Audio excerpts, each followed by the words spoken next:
Sí, pues pasamos a continuación a la mesa que va a moderar Santiago Cueto, que es miembro del Consejo Asesor de UNIR Perú y buen amigo, porque es el colofón también de estas jornadas. Universidad, sociedad y empresa. Redefinir las relaciones. Muchas veces cala este mensaje de la mercantilización de la enseñanza universitaria, pero si la enseñanza no está orientada a formar los profesionales que demanda la sociedad, a formar a aquellos que van a trabajar en el mercado, difícilmente estará cumpliendo sus cometidos, uno de sus cometidos, que es la formación de los profesionales que la sociedad necesita. Moderará la mesa Santiago Cueto. Ruego suban al estrado, pues por una parte, el panelista don Joaquín Goyache, rector de la Universidad Complutense de Madrid, y estarán como paneles de expertos Ricardo Vegallona, miembro del Consejo Asesor de UNIR, Gabriel Miró Quesada, presidente del Grupo El Comercio, Juan Fernando Correa, director de la Conferencia Nacional de Instituciones Empresariales Privadas del Perú, y Carolina Vélez, consejera del Consejo de Educación Superior de Ecuador, CES y buena amiga. Bienvenidos a todos y, Santiago, están en tus manos para iniciar esta mesa redonda. Muchísimas gracias, Manuel. Como decía el gran Héctor Lavoe, todo tiene su final.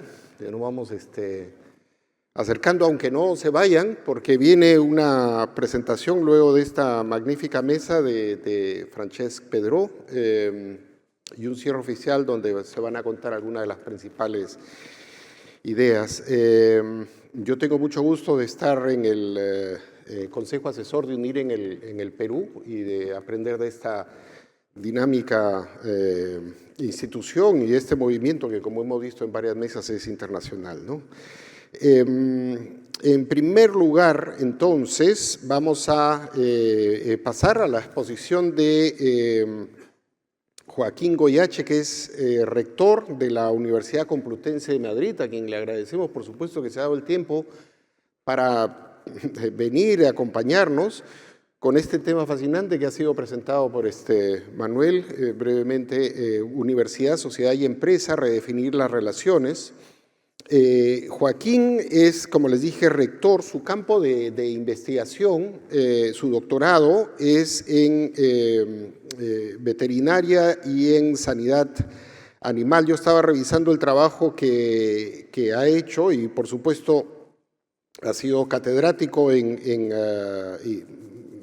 la Complutense, pero además ha sido profesor visitante, por ejemplo, en la Universidad Estatal de Washington, ha desempeñado diversos cargos, pero esto no ha hecho que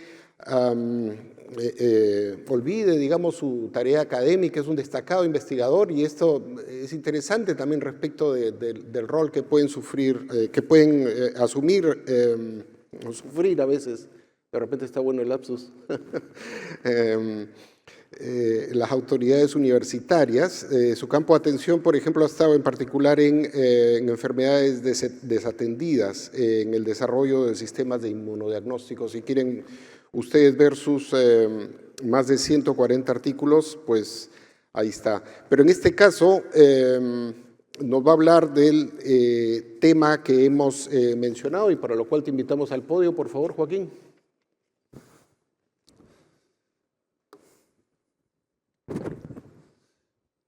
Buenos días a todas y a todos. La verdad es que lo primero agradecer a mi rector, porque el presidente Pujol fue rector de mi universidad y yo fui profesor cuando era rector y estoy muy agradecido, rector, de que me hayas invitado aquí y a Miguel, al director también, y a todo el equipo de UNIR por permitirme el honor de estar aquí en unas jornadas tan interesantes y tan intensas como estas. Bueno, yo lo primero, aparte de este agradecimiento, que es absolutamente sincero, y el honor de estar con mis compañeros de mesa redonda, mostrar una alegría especial porque parece que a esta sala ha llegado la primavera, porque ayer estábamos en invierno. Yo reconozco que lo pasé bastante mal ayer y hoy encuentro una temperatura más confortable para que podamos hablar todos juntos. Bueno, he mantenido un poco lo que es el formato de la presentación. Voy a ser lo más breve posible, voy a mirar la hora a la que comienzo e intentaré ser un poco polémico, a ver si logro hacerlo, y alguna vez incluso les aviso que diré cosas que no pienso, pero bueno. Definir cuál es el papel de la universidad, la verdad es que veo que hay un marcador muy grande, no hace falta que mire esto. Definir lo que es el papel de la universidad es un poco complicado, ¿no? Siempre hablamos de las 4 misiones o las 3 misiones de la universidad, pero no hay un solo sistema universitario, hay miles de universidades, ¿no? Y cada una tiene sus componentes y sus necesidades y sus potenciales. Entonces, es un poco diferente. Por eso me gusta hablar no tanto de misiones, porque las misiones las elegimos nosotros o nosotras como instituciones, pero sí me gusta hablar de los pilares de las universidades, que son claros y que ustedes conocen perfectamente bien, y que son la formación. Sin duda estamos hechos para formar profesionales e investigadores e investigadoras, pero también investigamos no solo por el mero hecho de investigar, sino para aprender a ser mejores profesores y profesoras, para estar en la punta de lanza del conocimiento. Luego tenemos la tercera misión, que es una que me gusta separar de la siguiente, el cuarto pilar, que sería la transferencia de ese conocimiento que se crea en las universidades hacia la sociedad. Y por último, y no menos importante, tenemos un papel en lo que es la responsabilidad social, porque nosotros no solo formamos profesionales, no solo formamos investigadores e investigadoras, también formamos ciudadanos responsables, ciudadanos que creen en la igualdad, ciudadanos que creen en la equidad, en la diversidad como fortaleza de nuestras instituciones. Es decir, estamos creando sociedad. Y seríamos un poquito menos instituciones de base de conocimiento si no potenciáramos y profundizáramos en este cuarto pilar de la universidad, que es trabajar con los ciudadanos y trabajar por un mundo mejor, más igualitario, más justo, y que, como decía, tenga la diversidad como algo fundamental y un polo de riqueza. Pero hemos pasado, y ya se ha dicho muchas veces en estos 2 días, hemos pasado 2 años tremendos, todas las sociedades, pero las universidades también, y el COVID, este maldito virus, la enfermedad que causa el COVID-19, ha impactado en todos los factores o todos los parámetros que tocan las universidades como instituciones de formación y de investigación, ¿no? La educación, ya se ha dicho aquí, tuvimos que adoptar las universidades una formación en remoto de emergencia. Claramente, muchas de nosotros no estábamos preparados. La UNIR es otra cosa y otras universidades que claramente estaban preparadas, pero una universidad como la Complutense, que como saben es la universidad presencial más grande de España, no estábamos ni siquiera mínimamente preparados para acometer este reto, que fue de un día para otro, como se ha mencionado ahora. Estoy recordando perfectamente el día en que tuvimos que cerrar la universidad, siguiendo las recomendaciones de las autoridades sanitarias del país y de la autonomía. De hecho, fuimos la primera universidad pública de Madrid que cerró sus puertas y seguramente salvamos bastantes infecciones y probablemente más de una vida, aunque tuvimos pérdidas en esas dramáticas primeras semanas. Esa transformación de una educación eminentemente o casi totalmente presencial, como ocurre en mi universidad, y les voy a hablar un poco de la experiencia de mi país y de mi universidad y del entorno en el que estamos, que es la Comunidad de Madrid, pero también con las relaciones que tenemos con otras universidades del mundo. Esa adaptación que se hizo rapidísimamente supuso un esfuerzo extraordinario del profesorado, del personal de administración y servicios, sobre todo los servicios informáticos y de otros sectores del personal de apoyo que tenemos en la universidad, y del estudiantado, que fue tremendamente tolerante con las dificultades en los campus, ¿no? Fue un momento muy, muy, muy difícil, y yo creo que la mayoría de las universidades españolas y latinoamericanas, iberoamericanas y del mundo logramos adaptarnos. Es verdad que en España y sobre todo en la Comunidad de Madrid volvimos bastante rápido a una formación híbrida, que no virtual, ni mucho menos, una formación híbrida, y eso pues, bueno, nos permitió ir recuperando la normalidad poco a poco, cosa que en otros países tardó un poquito más. En investigación, naturalmente, se vio afectada. Es decir, los investigadores y las investigadoras no pudieron acceder a sus laboratorios. No pudieron acceder a los animales. Bueno, tuvimos que hacer los animalarios porque tenemos que cuidar a los animales. Muchos proyectos se paralizaron. La movilidad de los investigadores se paralizó. y eso ha hecho que se ralenticen algunos temas de investigación de una forma muy importante. La internacionalización, lógicamente, se cerraron las fronteras, los programas Erasmus, los programas de internacionalización, la movilidad se paralizó y fue quizás lo que se vio golpeado más duramente por este terrible virus. El compromiso social, sin embargo, ha hecho que este virus, que veamos los potenciales de las universidades, y en el caso de la Universidad Complutense, tuvimos una postura inicial de colaboración con la sociedad madrileña muy, muy intensa. Fuimos la primera universidad pública madrileña que hizo análisis para las residencias de mayores, que no tenía capacidad lo que es nuestro sistema sanitario autonómico para dar respuesta a lo que es el diagnóstico de la residencia de mayores. Donamos material de protección de primera línea para nuestras fuerzas de seguridad y cuerpos de seguridad del Estado y para los sanitarios que se estaban jugando la vida, y como todos ustedes recordarán, en unas semanas tremendamente difíciles. Y es más, diseñamos pantallas de protección, batas, e hicimos acopio de material para poderlo donar. En fin, ahí se demostró que la comunidad complutense, la comunidad universitaria en general, porque sé que ha ocurrido en otros muchos sitios, reaccionó de una forma muy positiva a este hecho tan terrible. Y la gobernanza, pues hemos encontrado una gobernanza totalmente distinta. En unos días tuvimos que reconducir, rediseñar nuestra relación con los decanos y las decanas que gestionan los centros, nuestra relación con la sociedad, nuestra relación con la comunidad autónoma, con las autoridades centrales, y hemos tenido que adaptarnos a una nueva universidad.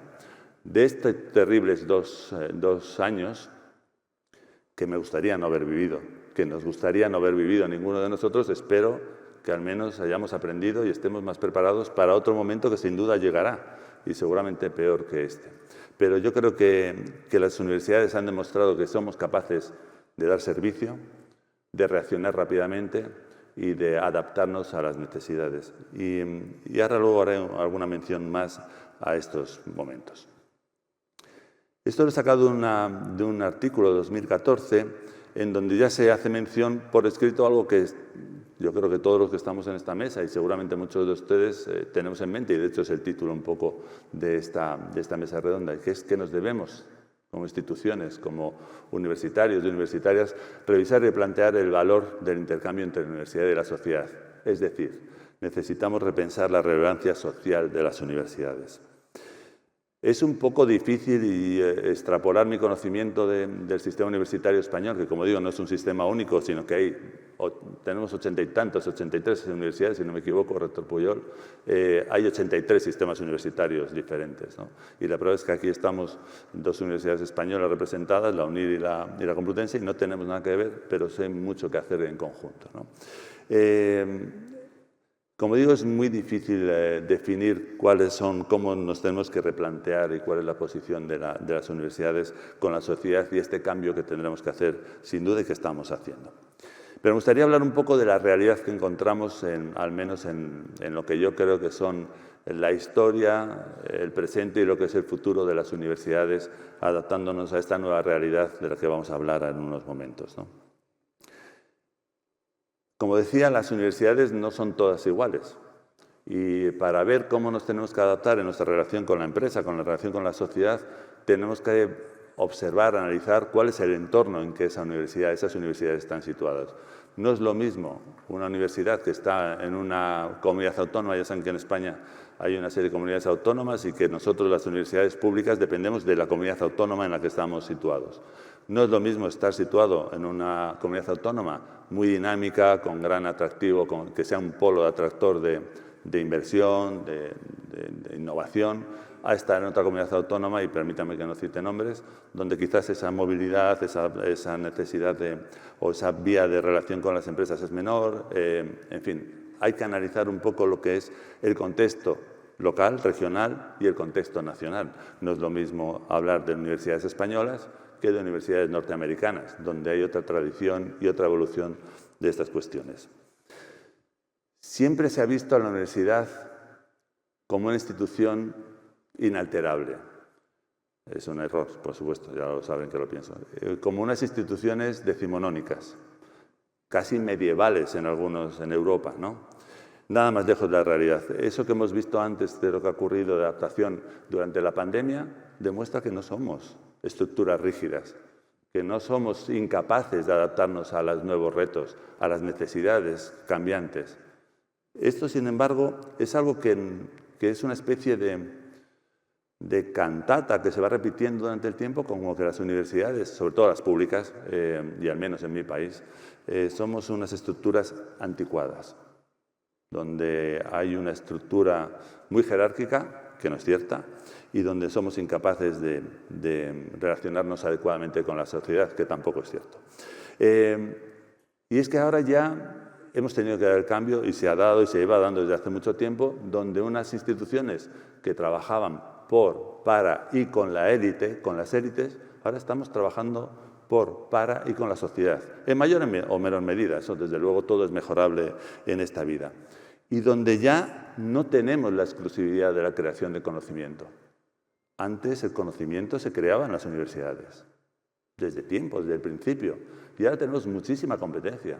Tenemos competencia en fundaciones, los hospitales crean conocimiento, los laboratorios privados crean conocimiento, la empresa crea conocimiento, los institutos de investigación público-privados crean conocimiento, luego las universidades ya no tenemos la exclusividad y no podemos vivir como una élite, no podemos separarnos de esa realidad. Aunque es verdad que en España, por ejemplo, entre el 70 y el 80% del conocimiento de la investigación se crea en las universidades, por lo tanto, todavía tenemos una gran fortaleza. También nos dicen que sois muchas más, es verdad, pero tampoco nos dedicamos solo a la investigación, ¿no?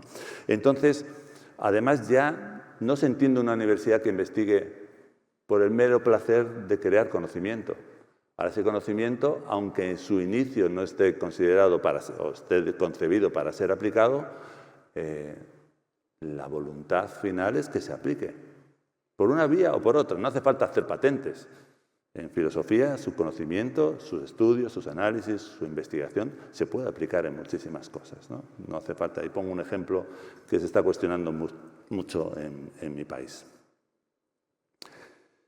Y en esto es lo que estamos, en unas nuevas demandas que nos exigen la sociedad.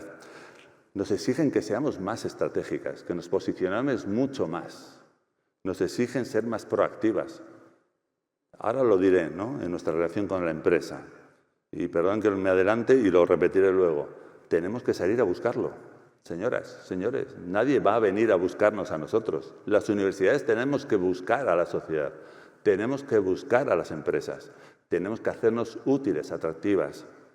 Tenemos que ser dinámicas. Tenemos que reflexionar sobre nuestro papel. Tenemos que ser autocríticos con nuestro papel, tenemos que buscar el camino, hacer planes de futuro no solo a corto, sino a medio y largo plazo. Tenemos que ser visionarios. Y lamentablemente no siempre lo hacemos. Perdón que me ponga dramático, pero no quisiera. Y ya pasamos un poquito en estos 6 minutos que me quedan a hablar un poco con la relación con las empresas. Les voy a explicar un poco mi experiencia.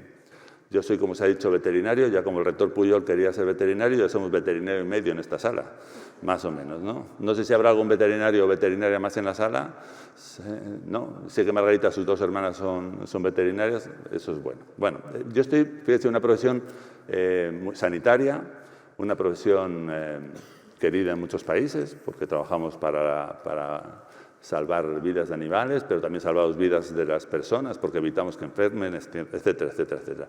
Yo estoy en un grupo de investigación muy grande, dentro de la Complutense de los más grandes. Nosotros tenemos un presupuesto entre 2, 3, 4 millones de euros al año.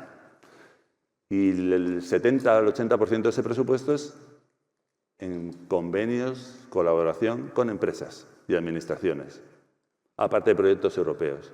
Nosotros hemos salido a buscarlo. Hemos sido atractivos, hemos dado soluciones a las empresas. Resultado, las empresas ya nos buscan a nosotros.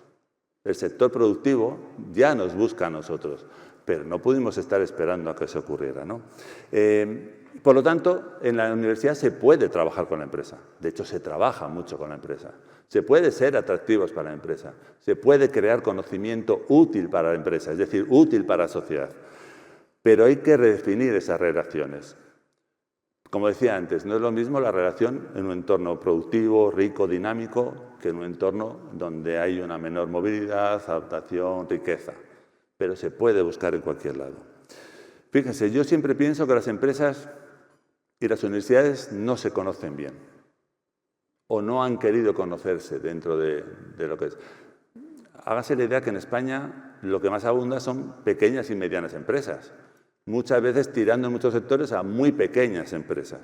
Es muy difícil que esas empresas entren en la rotación, en la dinámica de investigar, de colaborar con las universidades, aunque se puede, sin duda. Y nosotros lo hemos hecho. Se puede, a una escala menor, pero se puede. Y se puede ayudar y se puede organizar a crecer. Ese desconocimiento, sin duda, es mutuo. Hay algunas áreas, no sé por qué, que piensan que no pueden colaborar con las empresas. Y eso es mentira. En todas las áreas se pueden colaborar con las empresas. ¿Hay una cierta desconfianza? Bueno, pues sí. Las universidades públicas españolas solimos salir en los medios por lo malo, nunca por lo bueno, que es mucho, ¿no? Y es verdad que tenemos dificultades organizativas y administrativas para poder hacerlo.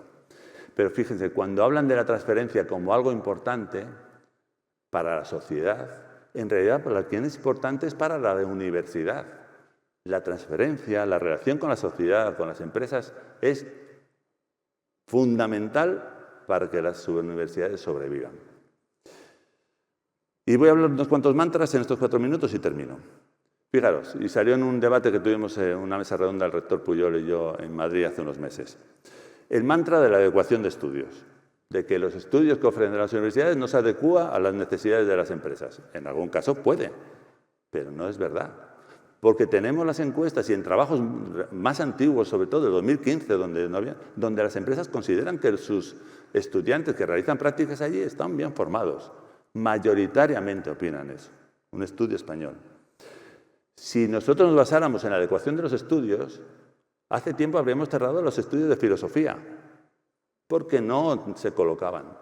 Y ahora resulta que son uno de los profesionales más demandados por la industria española, por el sector productivo español. Porque hay que poner un componente humanista, ético, en cualquier cuestión. Los matemáticos, lo mismo.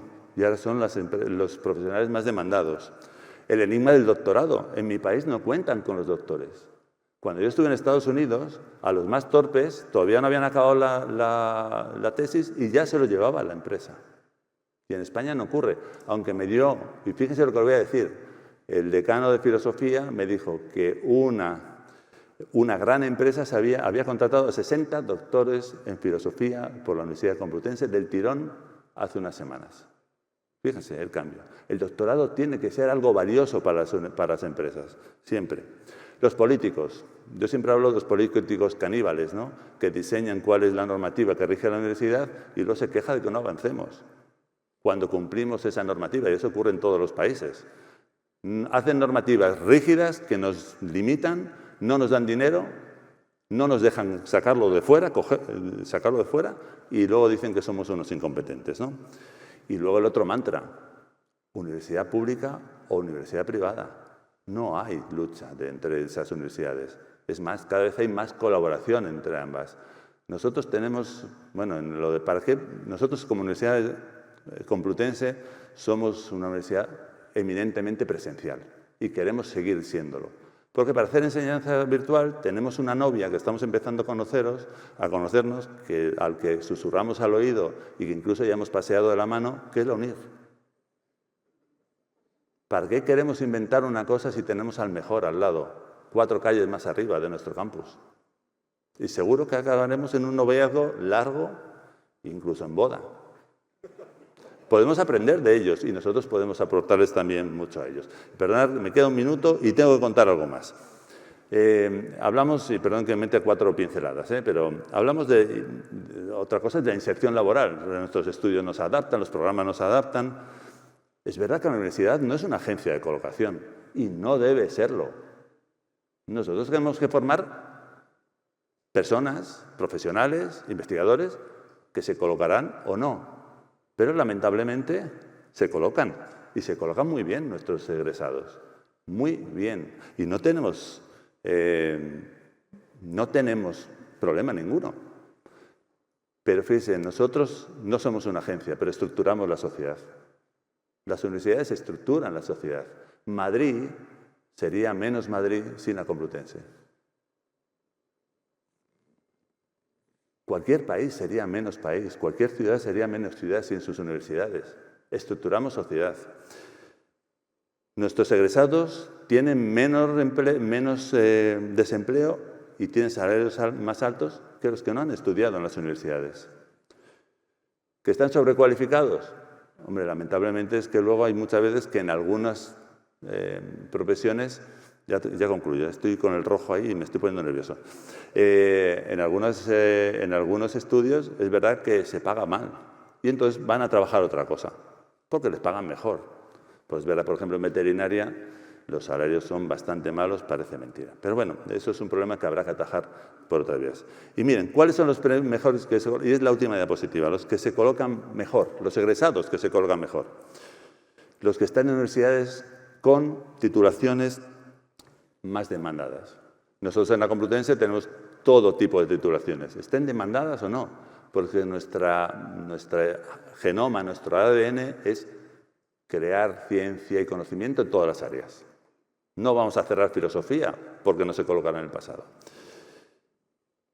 Luego, un profesor altamente cualificado y motivado y con experiencia en relación con el sector productivo. Adquieren competencias transversales, incluidas las soft skills, un entorno dinámico, lo que ocurre en Madrid, y apoyo social familiar y de su universidad de origen, de sus alumni. Eso es importantísimo para que nuestros estudiantes, nuestros egresados se coloquen mejor. Y ya con esto termino y perdonen que me he pasado unos minutitos. Muchísimas gracias.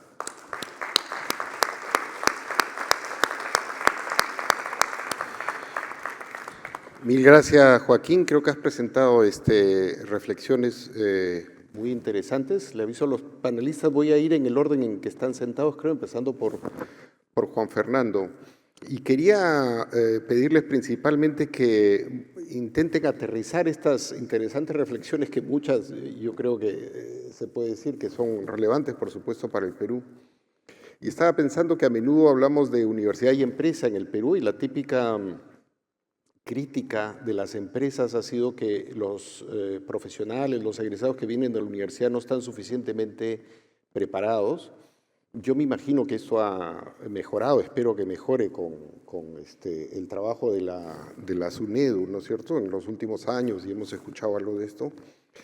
Pero fíjense que en el título está universidad, empresa, pero también sociedad. Y entonces está este triángulo, digamos, de relaciones que lo hace bastante más complejo, ¿no? Y tenemos por supuesto, distinguido panel. Vamos a empezar con Juan Fernando Correa, que es presidente. Les cuento un poco de él para que puedan apreciar, digamos,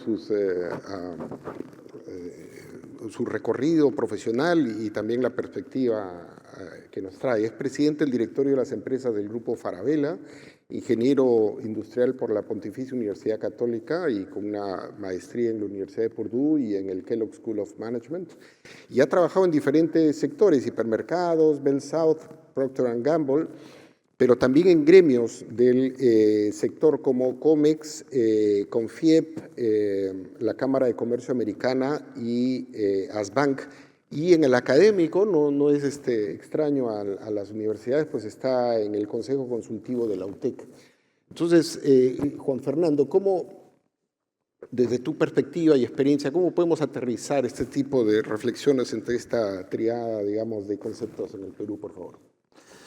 Bueno, muchísimas gracias por la invitación y doctor, realmente muy importante e interesante la perspectiva, y también me gustó mucho la presentación del doctor Mori con respecto al estudio que estamos enfrentando, digamos, a la situación que estamos enfrentando luego de la pandemia, ¿no?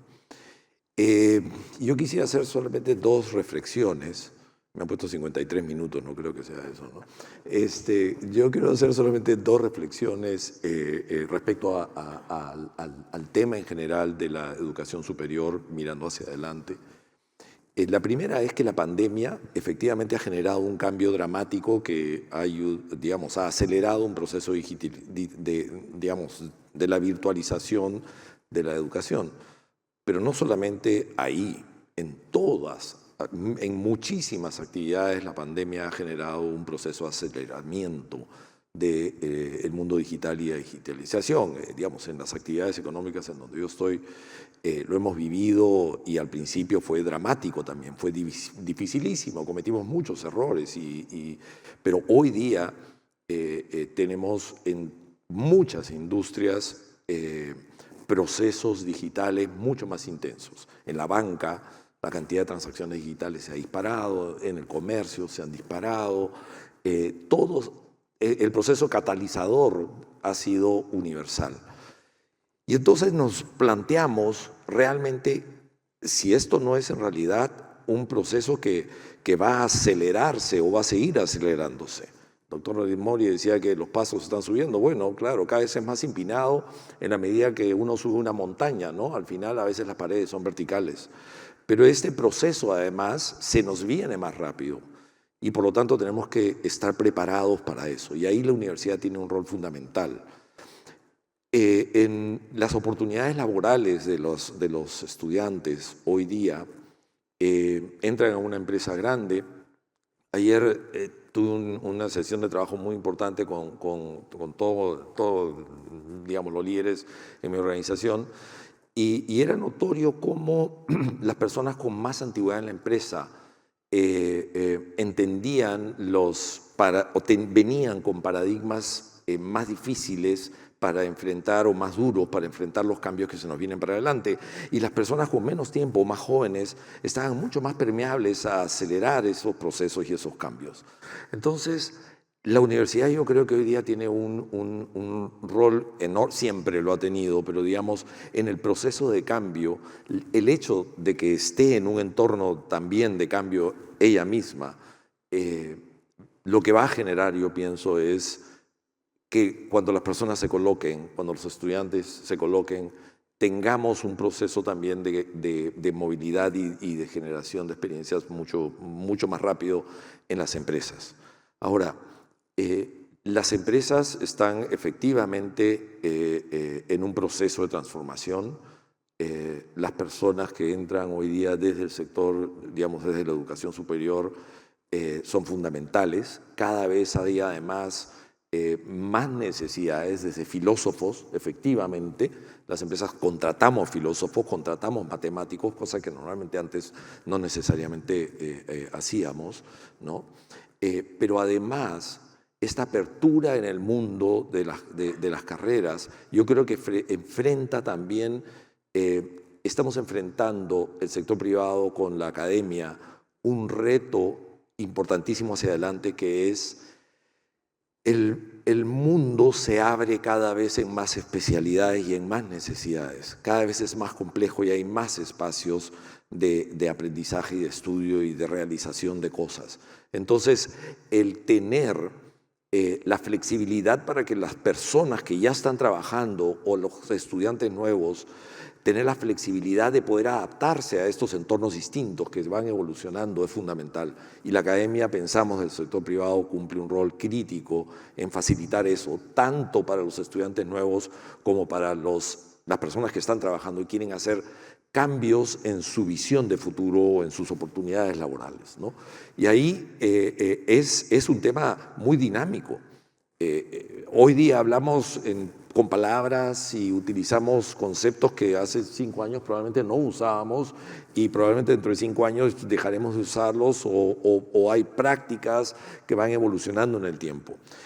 En el Perú, las personas somos muy emprendedoras y somos muy dados a empujar adelante por nuestro bienestar. Y nosotros vemos en las empresas personas que siempre quieren seguir aprendiendo, siempre quieren seguir estudiando y siempre quieren seguir desarrollándose. Eso lo vemos, lo sentimos. Y las empresas facilitan ese proceso también. Cada vez hay más espacios para que las personas que trabajan en nuestras empresas sigan aprendiendo y estudiando. En ese sentido, la virtualización del aprendizaje es fundamental porque facilita y además, como decía el doctor Mori también, permite darle oportunidades a las personas que hoy día probablemente están más alejados. Entonces, definitivamente desde el sector privado visualizamos o vemos una necesidad de conectar con la academia para buscar estos espacios de innovación que se nos van a ir presentando cada vez más rápido, ¿no? Y en segundo lugar, yo creo que un segundo tema para mí fundamental es que históricamente la empresa privada se ha dedicado a su tema. Esa era la manera de contribuir. Algunos dicen que es egoísta, todo lo demás, pero era la manera de contribuir.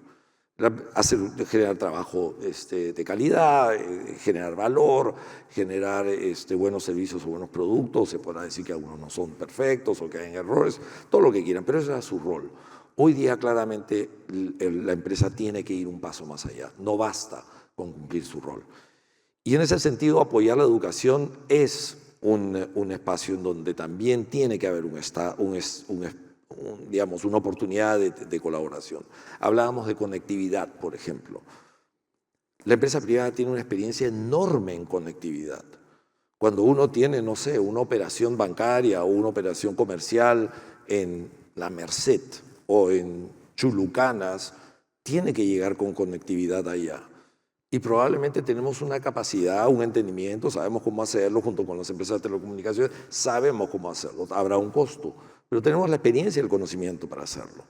Entonces, ¿por qué no podemos aprovechar ese conocimiento, esa experiencia para que se dé la oportunidad de conectividad en regiones en donde hoy día probablemente sea más bajo? Efectivamente, el Estado tiene que tener un rol fundamental, o sea, está la red dorsal, en fin, y no se está usando. Ahí hay un tremendo espacio, pero hay también muchísimo conocimiento desde el sector privado que sí puede aportar en este esfuerzo. Esos son mis dos comentarios.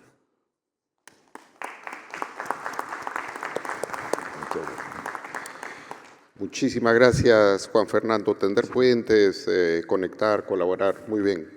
En segundo lugar, vamos a escuchar a Gabriel Miró Quesada, quien también tiene mucha experiencia en el sector privado, pero en otros sectores. Él es presidente actualmente del directorio del Grupo del Comercio y vicepresidente de América Televisión. Ha estudiado administración, tiene también una maestría de la Católica, Centrum y de Tulane, y ha trabajado en contextos de empresas no solo en el Perú, sino también en México y Colombia. Entonces quería preguntarte sobre tu reflexión respecto de estos vínculos y tratando de aterrizar en tu contexto y tu experiencia, por favor, Gabriel. Gracias. Antes que nada, otra vez agradecerles a ustedes por este espacio, por esta participación. Y quiero empezar tomando algo de lo dicho por Juan Fernando, en lo cual coincido plenamente. Pero quiero empezar por lo que es algo que Juan Fernando empezó diciendo, que son los tabús. Algo que dejó la pandemia es que permitió ser un vehículo para romper muchos tabús, para romper muchos paradigmas, que tanto en la sociedad como en las propias empresas, muchos paradigmas de cierta manera no permitían el potencial de desarrollo que dichos negocios, que dichas empresas podían lograr.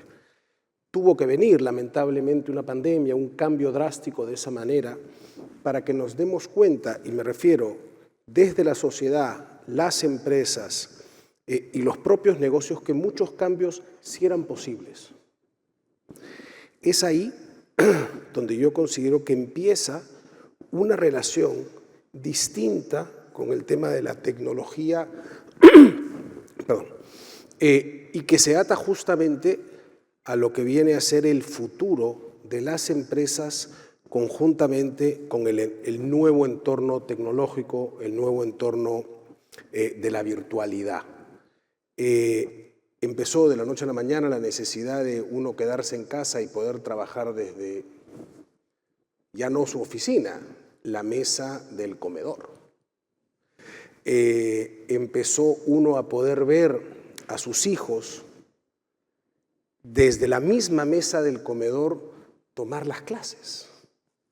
Mientras, como en mi caso, tienes más de un hijo, tenías a uno estudiando inglés al mismo momento que el otro estudiaba matemáticas, en la misma mesa. eso antes era un imposible de pensar. Esa situación creo que nos debe de hacer reflexionar a nivel de sociedad y a nivel de empresa. Y creo que el rol de la educación en ese sentido es vital. ¿Para qué? Para justamente ayudarnos como sociedad y como empresa a sacar adelante lo mejor de nosotros mismos. Y es ahí donde yo creo que el rol de la educación superior en particular es fundamental.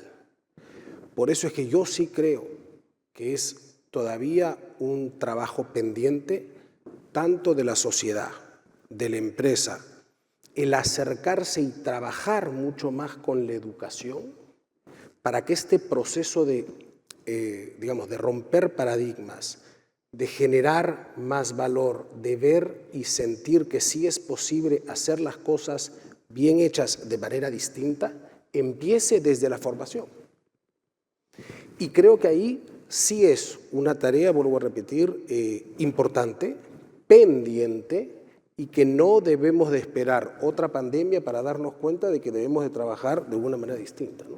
Eso es lo que quería comentar. Muchísimas gracias, Gabriel. Este panel y esta conferencia en general, claro, están incidiendo mucho respecto de los cambios y alguien ayer decía que todos vamos a necesitar ser un poco futurólogos, ¿no? Una reflexión interesante. Quisiera presentar ahora a Ricardo Vega. Voy a empezar diciendo que tiene una distinguida tradición de servicio al país. Voy a calificarlo así, tanto del sector privado, entonces ha trabajado en varios sectores, en numerosas empresas, pero también en los gremios, como la Asociación de Exportadores y de la CONFIEP, pero además ha servido, digamos, desde el sector público, ¿no? Como varios de ustedes recordarán, ha sido senador de la República, consejero en la lucha contra drogas y presidente de Vida, y esta carrera lo ha llevado a que reciba la condecoración, el Orden al Mérito por Servicio Distinguido en el grado de Gran Cruz.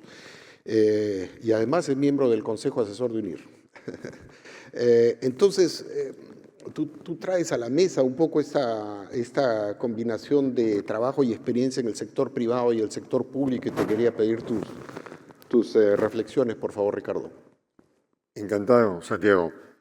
Bueno, primero, Joaquín, gracias por tu exposición, realmente muy interesante porque has planteado pues, una radiografía y veo que tenemos problemas similares de relaciones empresa-universidad, tanto en España como en Perú. Los mundos privados y públicos, Santiago, como tú sabes, son diferentes, son paralelos, pero son necesarios. Desgraciadamente, no hay el nivel de confianza y comunicación que debería haber entre uno y el otro. Había siempre un poco de resquemor, un poco de desconfianza. Sensiblemente, los delicados problemas que tuvimos de ética en el pasado próximo me refiero, que además son públicos, también conocidos, ¿no? a nivel internacional, creo que ha generado más esa brecha, ¿no? de desconfianza. Es un tema que va a haber que trabajarlo. Es una tarea muy delicada, en la cual, digamos, Juan Fernando, que está en una generación, a pesar de que tiene menos pelo que yo, una generación mucho más joven que yo, está, digamos, muy encaminado en eso, con esta nueva generación que está manejando la CONFIEP. Yo estoy ya en el grupo, como decía Margarita ayer, ¿cómo nos llamó Margarita ayer? Vigenials. Ustedes no estaban. Margarita ha generado, Margarita es uno de los genios que tiene la UNIR, ¿ya? Que si les habla a ustedes se van a asustar, las meten en metaverso, los puede bloquear, ¿no? Y ayer nos calificó de vigenials, ¿no? Con una falta de respeto absoluto a los almanaques y a la edad. Pero en fin, ¿qué vamos a hacer? Entonces, digamos, tienen eso ahí un trabajo muy duro, muy pendiente. Ahora, sobre el título básicamente de la conferencia de ahora, mi relación con la academia, digamos, tú sabes que ha sido bonita por momentos y frustrante por otras. Yo le comentaba justamente a Miguel en un comité que tuvimos el día miércoles, que yo sentía que había menos disposición del rector que del empresario a acercarse. Porque, por ejemplo, cuando se ha promovido acercamiento, me acuerdo hace años en la Católica, había un grupo de empresarios que nos convocó Julio Vargas Neumann, ¿ya?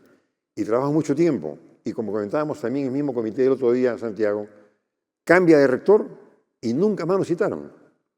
Entonces se quedó una gran situación. Luego, muchos años después, en una universidad privada de mucho prestigio, que era la Pacífico, un almirante de Marina muy dedicado a la parte académica, ¿no? Cuando estaba todavía en actividad, me parece, el tipo pasaba por MIT, por Harvard y tal, convocó un grupo de apoyo para una región específica del Perú, ¿no? Y ahí estaba un catedrático de la Pacífico, que había sido ministro de Agricultura, con gran conocimiento del tema, porque era como llevar modernidad al campo pobre del Perú. Oye, yo fui invitado ahí y francamente para mí era como que me llevasen a Disney siendo chico. Estaba yo encantado. Cambio de autoridades y el proyecto desapareció. O sea, yo lo que quisiera aquí es, a los académicos que están presentes acá, que tenemos que un poco romper esa especie de neblina que nos está separando, de desconfianza que nos separa. Tenemos que acercarnos más. En el Perú las universidades, Joaquín, no sé si tú sabrás, tienen un excelente, las públicas, ¿no? Un excelente, las que tienen región de minería y de energía, las que tienen regalías, ¿no? Y los canon, tienen un porcentaje importante para investigación. Francamente, puedo estar equivocado, ¿no? Efraín debe conocerlo esto mejor que yo. Yo no conozco ningún proyecto importante que se haya desarrollado. Sin embargo, en mis inicios como empresario ya individual, ya independiente, yo tendría unos 30 años de edad aproximadamente, si no hubiera sido por la Universidad Agraria de La Molina, yo no hubiera podido ser, bueno, no yo, perdón, mi equipo humano y yo, digamos, pioneros en una industria en la cual desgraciadamente ya no estoy, pero que hoy representa para el Perú un volumen importantísimo de millones de dólares de exportación. Pues fue el apoyo de la Universidad Agraria de La Molina, universidad pública, que autoridades, colaboradores míos que eran graduados ahí, tendieron los puentes, usamos su planta piloto al comienzo, en base a la planta piloto construimos una planta ya importante, y me pregunto, si lo hicimos eso en los años 80, 70, 80 más que 70, perdón, 80, ¿por qué no hacerlo ahora? Es impresionante, ¿no? En fin, básicamente es los motivos a que trabajemos juntos, a que avancemos juntos, ¿no? Creo que es el mejor aporte que podía dar yo por ahora, Santiago.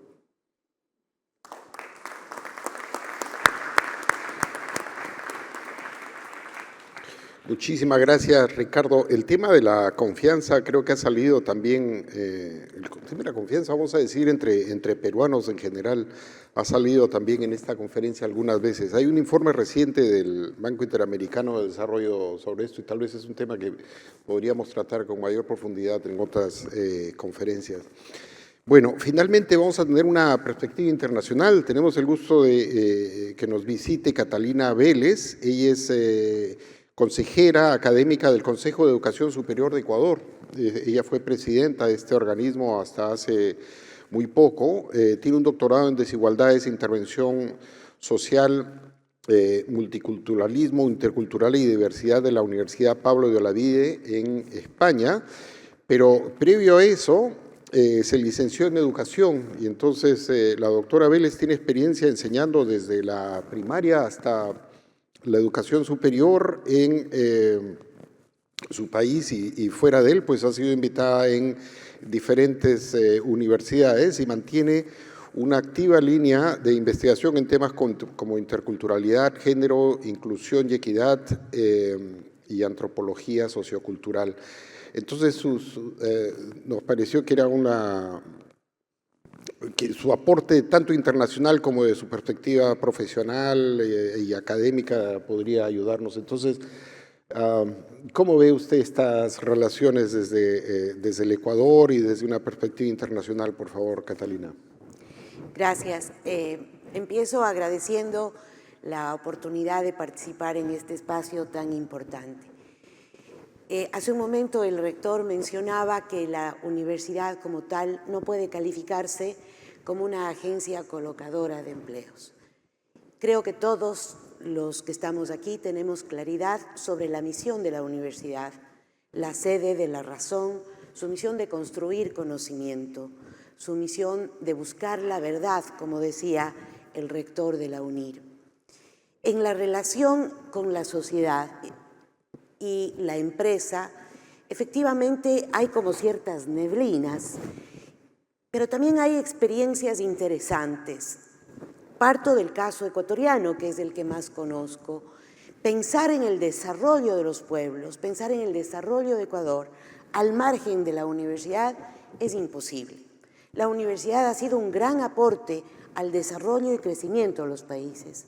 Seguramente las relaciones con el mundo de la empresa no se han formalizado y seguramente las relaciones con la sociedad son relaciones que se construyen en cierta tensión, porque las relaciones con la sociedad y la empresa son dinámicas, no son inmutables, están sometidas a las distintas variables económicas, sociales, culturales, políticas.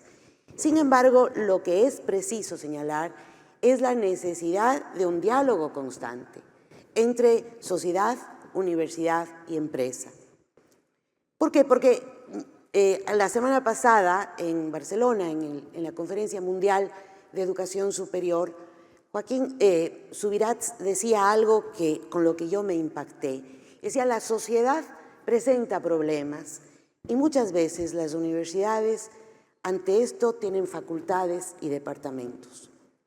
Porque las instituciones educativas, concretamente en este caso aquellas de educación superior, pueden funcionar como microcosmos que reflejan lo que sucede más ampliamente en la sociedad.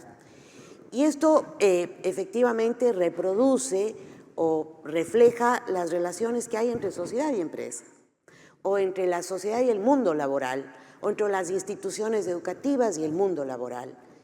Pero pensar en esto también puede permitirnos pensar en las instituciones educativas, concretamente las universidades, como espacios de transformación social. Porque yo estoy plenamente convencida que las sociedades van hacia donde van sus universidades. Las universidades son un referente muy importante en la sociedad para construir caminos. Y en esta lógica, en este contexto, la posibilidad de construir alianzas y de establecer mecanismos de diálogo constante entre sociedad, empresa y universidad es fundamental. No solamente para el diseño de una oferta académica que resulte pertinente a las necesidades productivas o a las necesidades sociales, sino también para repensar la responsabilidad social que tiene la universidad y que tiene la empresa frente a la sociedad, o para repensar los futuros de la educación superior, que es lo que hoy nos convoca. Hay un pueblo indígena que vive en la frontera de Perú y Ecuador, en la Amazonía. Son los Achuar, y ellos tienen una costumbre maravillosa. Todas las mañanas, a las 3 de la mañana, se levantan y toman guayusa. Mientras toman guayusa, cantan anens, que son cantos rituales, y recuerdan sus sueños. Sus sueños son los que le dan sentido y orientan su jornada y su trabajo. Voy a permitirme hacer un símil. Es lo que yo siento en este momento, en el que tras 2 jornadas intensas nos hemos puesto distintos actores de distintos países, de distintos sectores, a pensar qué queremos de la educación superior, cómo son los futuros que imaginamos, porque con la imaginación de estos futuros estamos dando forma también a nuestras expectativas de la sociedad que aspiramos. Y en esto es muy importante el diálogo permanente sostenido con la empresa. Para concluir, quisiera permitirme poner un ejemplo. Este es un proceso incipiente que seguramente tiene varias especificidades de acuerdo a los contextos geopolíticos, socioculturales. Sin embargo, hay una experiencia que creo que puede ser ilustradora. En algunos países europeos, sobre todo en Suiza y Alemania, hay una propuesta, un programa de formación dual que recoge las necesidades del sector productivo, las vuelca en una oferta académica de formación tecnológica y va desarrollando programas de formación académica sostenida, formales, que ofrece una particularidad, y es que el 50% de la formación académica se realiza en la institución de educación superior y el 50% en el mundo empresarial, en el mundo del trabajo. Esto no solamente ha sido un gran aporte al fortalecimiento de las relaciones con el mundo empresarial, sino que además dentro de la empresa y de las industrias es un gran aporte porque posibilita la innovación. Y cierro con esto mi intervención. Esta puede ser una experiencia muy interesante, porque así como el rector de la Complutense mencionaba hace un momento 2 mantras, me permito mencionar un tercer mantra que no se problematiza como debería. El mantra de la innovación. La innovación no sale del aire. La innovación sale de un proceso sistemático de búsqueda del conocimiento, de aplicación de la investigación. Y creo que el campo de la relación con el mundo laboral y con el mundo de la empresa puede ser un escenario muy favorable para no solamente aplicar el conocimiento, sino para consolidar los procesos de innovación que necesita el mundo empresarial y que seguramente al incrementar los procesos productivos y mejorarlos van a revertir en un mejoramiento de la sociedad, porque la relación entre empresa, sociedad y universidad ha de tener una finalidad. Y creo que pensar para qué queremos fortalecer esta relación nos va a permitir también no solamente tener un mapeo de cómo están las cosas, sino de cómo quisiéramos trabajar para encaminar la sociedad hacia donde queremos llegar.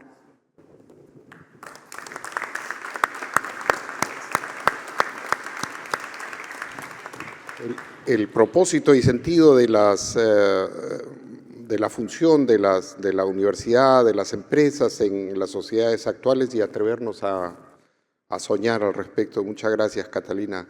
A mí me gusta siempre para cerrar las mesas, darle la palabra al expositor principal y pedirle algunas reacciones sobre lo que se ha dicho, pero también quería pedirle algunas reflexiones de un término que puso casi tímidamente en la presentación, y es la política. No las políticas, sino la política, ¿no? Y los políticos. La relación entre la universidad, las empresas y el poder, vamos a decir en general. Entonces, quería invitarle a una reflexión, unos minutos finales, por favor, Joaquín. Le pongo el reflector, usted sabrá disculpar. Entonces no va a dar tiempo. Bueno, es broma. Lo primero, agradecer lo bien que han expuesto los problemas y las situaciones. Mis compañeros de mesa son maravillosos, he aprendido un montón. Y yo creo que vamos todos en el mismo camino, ¿no? En el diagnóstico y en la solución. Ya veremos cómo es la solución, ¿no? Se me olvidó decir una cosa antes de pasar al tema de la política, ¿no? Las colaboraciones de la universidad, de las universidades con la empresa son muy diversas, ¿no? Hemos quizá centrado demasiado en la transferencia, en la innovación, pero también las universidades formamos a los profesionales que están en las empresas. En esa formación que se ha dicho ya que es para toda la vida, nuestra relación es de formación, de ofrecer el conocimiento y adaptar y mejorar. Y nosotros también aprendemos de la empresa, sin duda. Yo soy mejor profesor de lo que me toca, que es de microbiología e inmunología, porque estoy en contacto con los problemas diarios de la empresa. En mi caso, del sector de la sanidad animal. Nosotros trabajamos principalmente en porcino y en ovino y en bovino, ¿no? Pero también trabajamos, como comentábamos antes con Miguel, en temas de producción piscícola, ¿no? Pero ahí la mejor relación que tenemos las universidades con la empresa son los estudiantes. Somos el almacén de talento. Es lo que proporcionamos. Proporcionamos talento. Tenemos un estudiantado maravilloso. Hay malos como en todos lados, ¿eh? No, como hay empresarios malos y rectores malos, ¿no? Eso es verdad, pero el talento está en nuestras aulas. Y cuando van a hacer las prácticas, Pues si van 10, 8 son maravillosos. Y se quedan. Esa es la verdadera colaboración con la empresa. El dar lo que tenemos, que es potencial humano, conocimiento y ganas de cambiar las cosas. Esa es nuestra verdadera potencial. Esta es la verdadera relación con la empresa. Lo demás es interesantísimo, es necesario, es urgente, pero lo principal que otorgamos es personas. Personas. Eso es lo que hace la universidad. Vamos a la parte mala, que es a la política, ¿no? Mala digo porque yo no sé en Perú, en Ecuador, en todos los países que estamos aquí, si en el debate político, cuando hay elecciones, la universidad toma un papel fundamental, presencia en los debates. En España no. En España dicen que el esfuerzo en investigación, como mucho, se va a aumentar. Jamás ha aumentado. Nunca ha aumentado. Ahora estamos con que vamos a aumentar lo que es el esfuerzo sobre el PIB en investigación con la nueva ley de la ciencia. Esperemos que ocurra. Y cuando se apruebe la ley orgánica, la ley del sistema, la LOSU, del sistema universitario, la LOSU, sistema universitario. Sí, también se va a garantizar un aumento de lo que es del esfuerzo en universidad global sobre el PIB. Pero no estamos en el debate político, al menos en España. Nadie habla de universidades más que cuando pasan cosas malas. Los políticos, los rectores, ni los profesores y las profesoras y el personal administrativo no diseñan las leyes orgánicas. Opinamos y nos hacen caso en unas cosas sí, en otras no. La financiación viene de los gobiernos autónomos, digo de las públicas, y lleva sin crecer. De hecho, decreció terriblemente en la época de la crisis, en 2008. La Complutense tiene ahora mismo un 20 y tantos % menos de presupuesto que lo que tenía en 2008. Con una población de profesionales muy envejecida, porque hubo una tasa de reposición cero que sufrimos muy duramente y nadie ha puesto el parche a eso. Nosotros necesitaremos, con la tasa de reposición que tenemos ahora, necesitaremos unos 50 o 60 años para recuperar el personal que teníamos en 2008. Es un drama, porque ahora esta nueva universidad que estamos diseñando, que necesita la sociedad, requiere personas jóvenes, formadas pero jóvenes. Necesitamos tener cantera, necesitamos que se incorporen nuestros juniors en la Universidad Complutense, se incorporan con 45 años. Ahí es donde empiezan su carrera académica y profesional. Ya están muy baqueteados, son personas que han estado han hecho una gran movilidad internacional, que saben mucho, que son punteros y empiezan a tener una cierta estabilidad a los 45 años. Eso no es el futuro de la universidad. Y eso es porque no se practican leyes proactivas que nos permitan hacer cosas. Cuando una empresa quiere colaborar con nosotros, un empresario, porque a veces no hace falta que sea una gran empresa. Nosotros hemos trabajado con productores de porcino que tenían 300 madres, que es una granja mínima, pero que nos quería investigar porque tenía vocación, porque su hijo había estudiado veterinaria, y trabajamos con esa persona, con ese ganadero, ese productor, ¿no? Cuando vienen, como decía, a colaborar con nosotros, ese entramado de legislación nos hace que seamos odiosos, somos tediosos para lograr el acuerdo, para poder hacer cosas. Y los políticos y las políticas no favorecen esas cosas porque, de hecho, empiezo a considerar que no le importa. No le interesamos la universidad. La universidad queda muy bonito tener universidades públicas, porque los políticos rigen sobre todo sobre las públicas, aunque también afectan su ineficacia a las privadas, sin duda. Pero yo creo que al final lo sitúan como una forma de aparcar a los jóvenes para que no entren en el paro antes. Estoy trivializando, yo estoy diciendo una butada, no es así. Pero es verdad que no han cambiado las cosas. No son proactivos con nosotros, no nos escuchan, no saben lo que es la realidad de una universidad. No han vivido la universidad. Yo ahora estoy muy contento con el ministro Subirats, que tiene una visión, es catedrático de universidad, y ya tiene una visión mucho más cercana a lo que los rectores queremos, ¿no? Para rectores como profesores, que nos toca gestionar una universidad grande, pequeña o mediana. Pero yo por eso hablaba antes de los políticos caníbales, ¿no? Se les llena la boca hablando de universidad o de ciencia, vamos a poner los dos grandes, y luego son incapaces de crear el clima administrativo, reglamentario, para que sus universidades, en las que se han formado, crezcan y desarrollen las capacidades que tienen. La Universidad Complutense, no es porque sea yo su rector, es una universidad maravillosa, que está prácticamente en ruinas, porque no se ha invertido en años y años y años y años. Lo sabe el rector Pujol mejor que yo. Tenemos el segundo edificio más grande civil de Madrid, que es la Facultad de Medicina, como bien lo sabes. Y no hay forma de invertir, porque al final el entorno, para que se desarrolle el talento, tiene que ser un entorno adecuado, no lujoso, adecuado. Y todo se hace a base del esfuerzo del estudiantado, del profesorado, del personal de administración y servicios. Los políticos, yo no sé en Perú, yo no sé en Ecuador, y he conocido, coincidimos con el secretario de universidades, gran amigo nuestro, y conozco algunos problemas, muchos comunes. Yo cuando voy a Estados Unidos sé que no queremos llegar a ser lo que son ellos. Su relación con la sociedad es distinta. El mecenazgo es algo que está metido en el genoma de esa sociedad.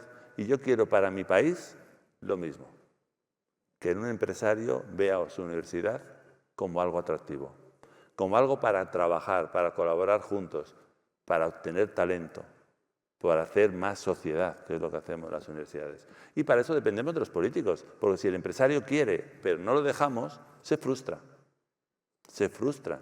Y cuando empezamos a hacer lo que es el trabajo, nos encontramos con tantas dificultades que acabamos dejándolo. Y eso es lo que tenemos que hacer. Necesitamos políticos valientes, que apuesten por nosotros y que nos dejen trabajar. Porque el talento lo tenemos nosotros, las ganas de cambiar las cosas las tenemos nosotros. Y yo creo que luego la sociedad percibirá que somos capaces de dar respuesta.